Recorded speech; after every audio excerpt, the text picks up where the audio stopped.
Hello everybody, I'm Chase Bradshaw and welcome to day 2 of renting a mini excavator for a week. So I've got a John Deere 26G here.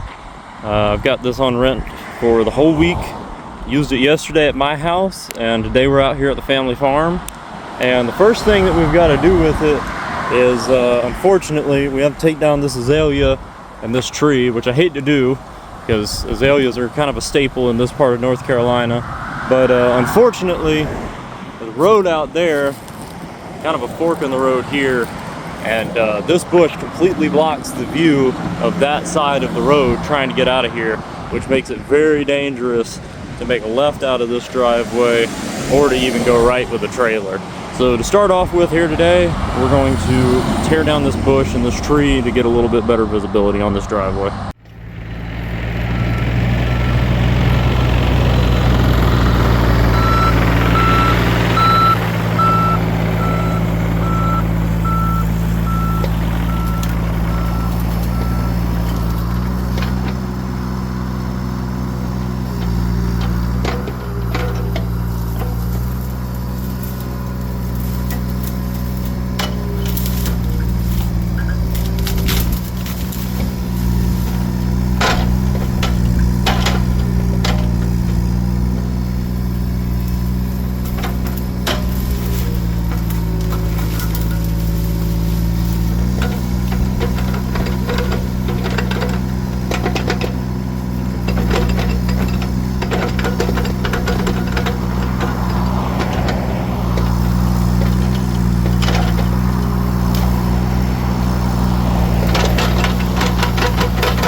Alright, well that's all that dropped. Got it drill stuff over here, a bunch of leaves in it, but that doesn't really matter. And yeah, everything's piled up over here. Nice thing about doing work on the family farm is we've got a tractor out here to shuttle material, so I don't have to rent another machine or load this on a trailer. So once we're done with everything, we'll come over here and pick all this up with the tractor. But let's get on to the next thing, which is going to be a little bit more dangerous of a tree removal. Alright, so here's what we've got over here. We got these couple of pine trees, power lines right up there, And the power company keeps them trimmed so they're off of the power lines, but they just look ugly, and they're kind of pinched here in between two fences, and we gotta clean out a bunch of trees along this fence row. There's a bunch of little pines, and we're gonna pull out as much as we can because you can't really weed eat. I mean, I can fit in between the fence over here, but the further down that way, the narrower it gets. So what we're gonna do here, we're going to break off all of the limbs on the road side of the tree. None of them are sticking out over the road, so that's not a concern. But we're gonna break all of those limbs off so that when the tree goes down, it doesn't catch the power lines.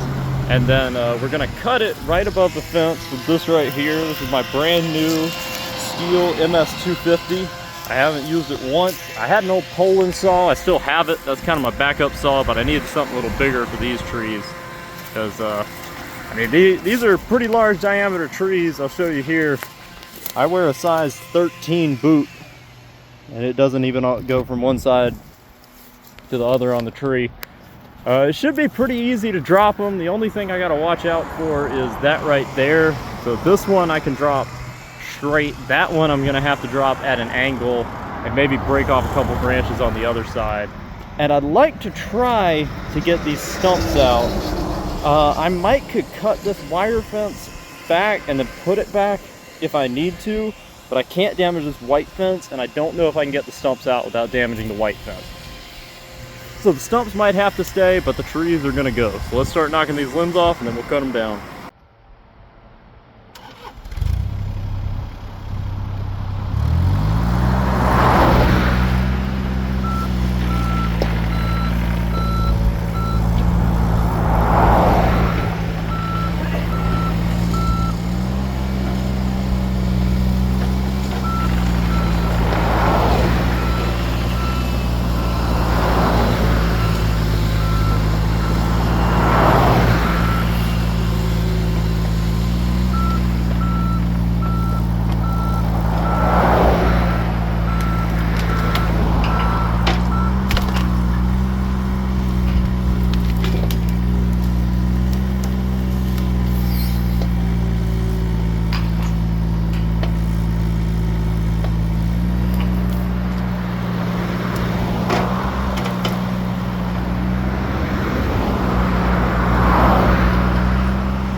Camera fill. Let's put you guys somewhere else.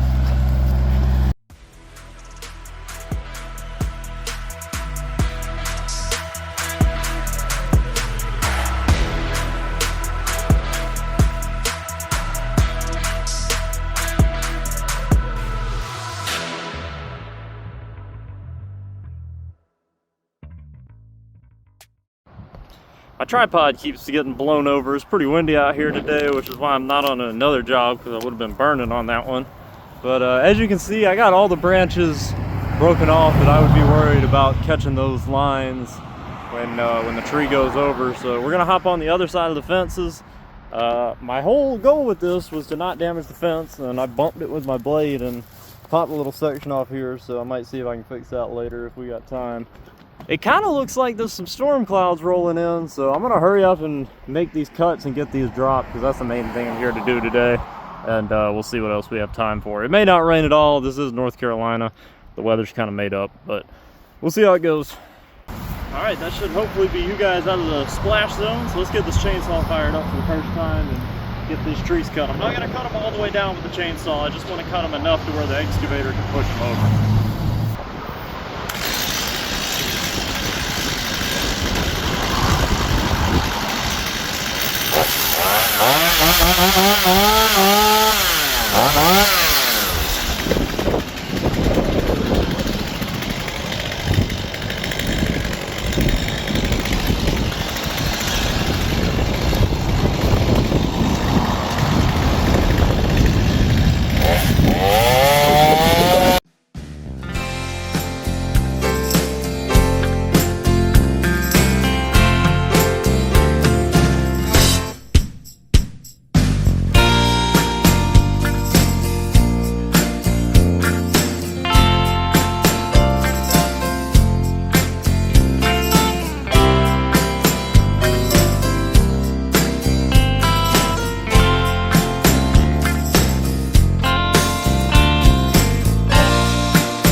Well, that did not go to plan.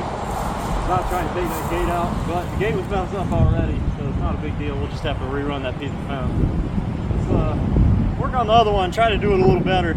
I watched a YouTube video on it, but YouTube only goes so far, and my Grammy's preacher came over here and showed me what to do, so hopefully we can get this one down a little easier. Might go ahead and drop that little one first, because that little one's going to come down with the big one.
Well, that went about as well as you can expect from somebody who's never dropped a tree like that before. Gate's messed up, which that's not a huge deal because that gate was broken anyways, and the tree's laying on the fence. So let's get the excavator over here on the other side, pick that mess up where the tractor can get to it, and then start doing something a little bit easier.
I was trying pretty hard not to tear that fence up, but inexperience with a chainsaw kind of doomed me there. You might have seen when I was cutting these up, I got it in a bind a couple more times. And I was planning on going along this fence and pulling out some of these little pines, but I pulled up one over here and it kind of tried to take even more of the fence with it. And the last thing I need to do is tear up more of this fence. And if the little pines have root systems big enough to take the fence out, these stumps definitely will.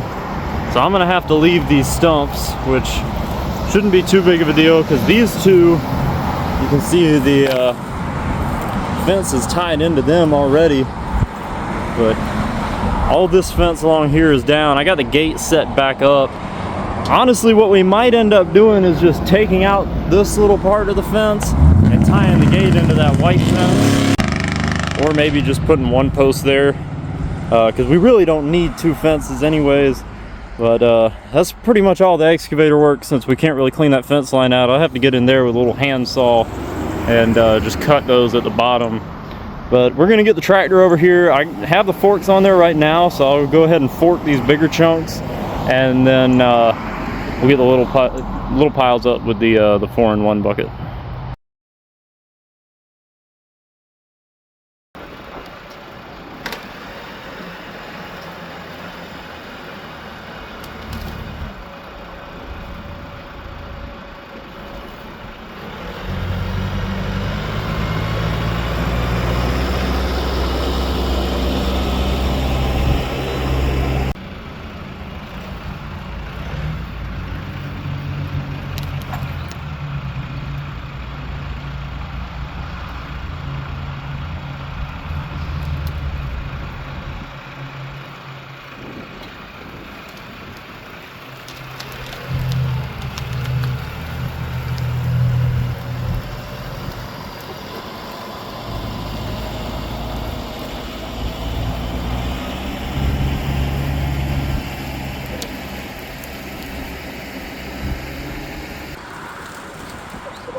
Okay, well that's going to be it for this video today. Obviously things today did not quite go to plan. I was planning to get out here about 9:30 this morning. I didn't get here till 11, and now it's almost 7 o'clock and I still got to load the machine up. And I was not planning on taking out that wire fence with that tree, but that's alright, that's more content, and we'll get it fixed. Or we might just take down that whole wire fence, because the whole thing's fallen into disrepair and it's impossible to keep everything cleaned out between the two fences. So it's possible that whole wire fence is just going to be coming down. We'll see here by the end of the week.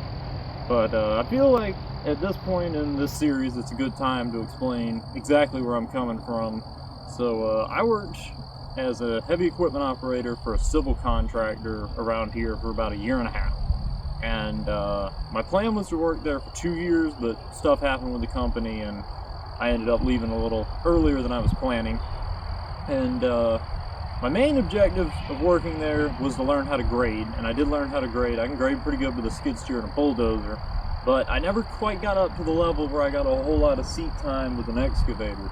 So my goal this week and in the next few weeks is to figure out if I can get good enough with one of these, or if maybe I need to go back to work for somebody full-time to learn a little more, because I don't consider myself a bad excavator operator, but I could definitely be better. I could definitely be more efficient. I don't have a whole lot of excavator seat time compared to what I do on skid steers and bulldozers. And unfortunately, it seems like in my local area, most of the demand for owner-operator work is for excavators. There's a lot of people with tractors and skid steers, and the bulldozer work is mostly done by companies that have a few machines already. Most people don't just go out and buy a bulldozer first thing. So I definitely need to learn how to get a little better on an excavator. I hope to do that this week and in the next few weeks, and to take you guys along with me. And obviously, I am not by any means a professional chainsaw operator. That was the first time I had ever dropped a tree with a chainsaw that wasn't a tiny one or in the middle of the woods.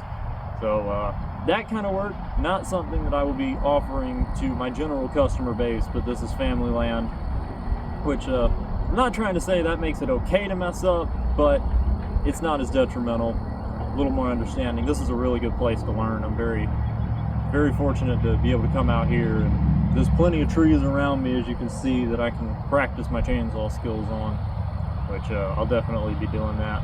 But that's it for this video. Thank you guys for taking the time to watch. Stay tuned to the series. We've got a 2-day project coming up that I don't know yet if it'll be 1 or 2 videos. A little back of the property brush clearing job, and then we got to go back to another job I did and stack up a burn pile that I wasn't able to get to burn. But that's it for today. Thank you all for watching. I hope you learned something. If you know something more than me, let me know in the comments. I always appreciate constructive criticism. I hope to see you in the next one. Goodbye.